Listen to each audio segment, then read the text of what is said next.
Stepping back in time again, I was always interested in, first, this notion of intimacy. How do you create that moment, that relationship between the pianist and the sound of a piano, you know? It's not quite like the guitar where you are right over it. It's not like, as I was mentioning, the bass, where you're right over the sound. You're distant from the sound. So how do you bring the two together? How does the piano integrate or mediate between the pianist and the sound? I'm not a physicist. I don't think about sound in that way. But I think about the connection. How do you create that intimacy, that connection between the individual and the instrument?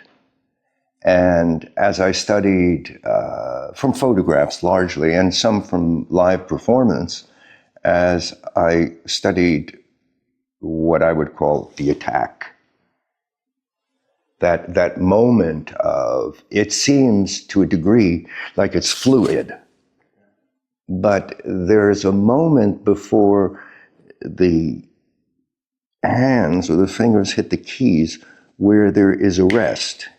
It's so momentary, but it's a repositioning in that movement before the keys are struck. A modulation that occurs, and that interested me very much. So these are, it's about the design of anything, a piece of furniture, or many things. How do you create this moment of connection? How do you create an intimacy between an individual and an object? How do you create that moment where the individual, in this case the pianist, makes that instrument his own? You know, what are the cues?